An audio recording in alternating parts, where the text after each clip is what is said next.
Simone a marqué les esprits lors de sa finale à Destination Eurovision, où elle a d'ailleurs fini deuxième avec son titre « Tous les deux ». Un morceau très fort en intensité et en mélodie dédié à son père, un titre que Simone a d'ailleurs coécrit. Sa philosophie est d'être juste elle-même et vraie, de la création à l'interprétation. Cela a séduit le public. Rencontre avec Simone dans What's In. Bonjour, c'est Simone pour What's In.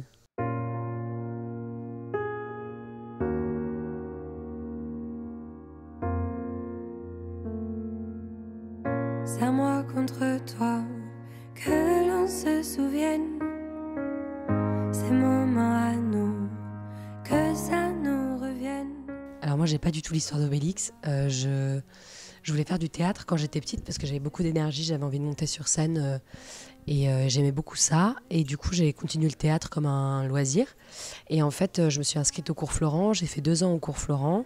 Et en fait, on m'a dit que pour mieux jouer et pour qu'on m'entende mieux sur scène, il fallait que j'apprenne à porter ma voix. Y a des politiques qui font ça aussi, en fait, prendre des cours de chant pour apprendre à porter ma voix. Comme elle était particulière, c'était d'autant plus important pour moi.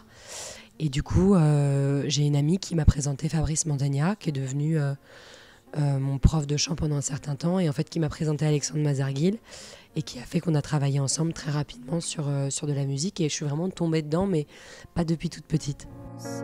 Danse si tu veux, danse quand tu peux, mais danse avec moi.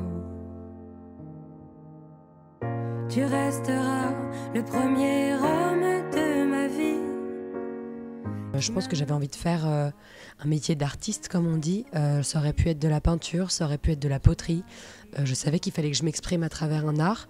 Le théâtre, ça a été assez évident pour moi quand j'étais petite parce que j'aimais faire rire les gens, j'aimais aller sur scène, j'aimais bouger, entre guillemets. Et la musique, c'est venu plus tard parce que je me suis un peu assagie et que c'était une autre manière, en fait, d'exprimer pas mal de choses qui se passent dans ma tête. En fait, j'ai pas été du tout éduquée dans un milieu musical. Mes parents écoutent pas beaucoup de musique. Personne fait d'instrument dans ma famille. Donc en fait, je me suis un peu faite ma culture musicale toute seule. J'étais dans une situation où moi, j'avais envie d'écouter des filles qui avaient un peu la même voix que moi. Parce que déjà toute petite, au primaire, je savais que j'avais pas une voix normale. On me le faisait remarquer fréquemment. Du coup, j'ai été très attirée par les voix comme Adele, Nina Simone, Amy Winehouse, ces femmes-là qui avaient vraiment des voix dont on se souvient. Chante, chante si tu veux, chante quand tu peux, mais chante avec moi. Et je me suis fait ma culture musicale un peu sur les voix, donc du coup très américain. En France, j'écoutais pas beaucoup de musique française et je me suis petit à petit intéressée aux textes de ce qui se passait. En fait, en France, je trouve qu'on est très très fort au niveau des textes. Donc Edith Piaf, Barbara, ces femmes-là, encore une fois, qui m'ont complètement bouleversée. Et qui font un petit peu la personne que je suis aujourd'hui. J'ai fait mon premier single qui s'appelle Nightbird, qui est sorti en anglais, parce qu'effectivement mes influences vocales étaient beaucoup plus anglais, donc ça me rassurait de chanter en anglais, un texte que je n'ai pas écrit, une musique que j'ai pas composée, mais qui a été composée vraiment par rapport à ce que je suis. Donc j'ai adoré cette chanson, premières expériences en studio, premières expériences de tout. Elle est sortie, ensuite on a eu Que reste-t-il de nous, qui a été donc ma première chanson en français, qui est sortie sur YouTube. Et donc c'est des chansons qui ne sont pas sorties sur les plateformes, mais c'était plutôt une manière pour moi de me trouver musicalement aussi. C'est pas un texte que j'ai écrit. Ensuite j'ai fait 2 reprises, pareil, parce que j'avais envie de voir où est-ce que je pouvais aller avec ma voix. Et après, suite à ces 4 titres du coup qui sont sortis sur internet, j'ai sorti mon premier single, Tous les deux, que j'ai présenté à Destination Eurovision. Et danse, danse si tu veux, danse quand tu peux, mais danse avec moi.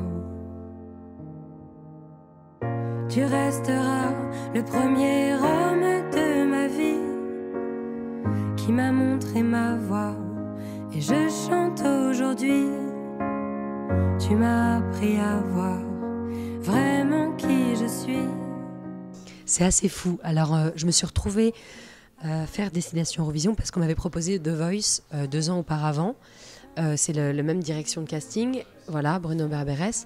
Et j'avais refusé The Voice parce que de un, je ne me connaissais pas. Je ne savais pas ce que j'étais capable de faire, ce que je n'étais pas capable de faire. Et j'étais pas prête. Donc en fait, j'avais vu l'émission Destination Eurovision donc l'année d'avant, et quand on m'a proposé, je me suis dit pourquoi pas, parce que ma chanson tous les deux venait d'être écrite, donc 3 mois avant, je l'avais écrite avec Fabrice. Elle était née, on n'en avait encore rien fait, elle n'était pas sortie, je me suis dit pourquoi pas, c'est l'occasion d'aller la présenter. Qui sait, ça peut peut-être passer, même si c'est une balade piano-voix, on ne sait jamais. Il se trouve que les gens ont été très touchés pendant le casting, et donc ils m'ont sélectionnée. Et l'Eurovision, moi je peux pas mentir, ça n'a pas été quelque chose pour moi qui m'a bercé dans mon enfance. Comme je l'ai dit, j'avais zéro éducation musicale. Donc je regardais les télécrochets avec ma mère le soir, la Nouvelle Star, tout ça, ça me plaisait. Mais l'Eurovision, pour moi c'était hyper loin, c'était vraiment les Jeux Olympiques de la chanson. Tu veux, danse quand tu peux, mais danse avec moi, papa.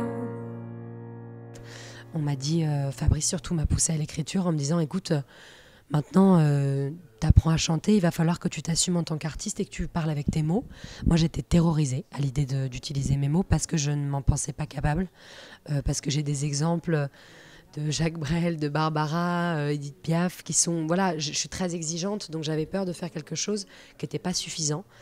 Et Fabrice m'a dit une phrase qui m'a beaucoup marquée, il m'a dit fais pas beau, fais vrai. Et je me suis dit, ça m'a complètement débloquée. Je me suis dit, je vais faire ce que je sais faire et ce que j'ai envie de raconter. Donc elle est née comme ça, cette chanson. Pourquoi mon papa ? Parce que c'était un moment de ma vie où j'avais besoin de lui parler. Donc c'était vraiment une question de timing. Et c'est à lui que j'avais envie de parler à travers ma première chanson. Et je pense que ce qui a touché les gens, c'est que je sois vraie du début à la fin. En fait, de l'écriture à l'interprétation, à mon attitude et à ce que je suis, c'est de rester fidèle à ce que je suis et de ne pas avoir peur de ne pas plaire. En fait, c'est vraiment rester le plus simple possible, le plus naturel et me dire, voilà, j'arrive avec ce que je suis, ça plaît ou ça plaît pas, mais je me serais pas menti à moi-même, en fait.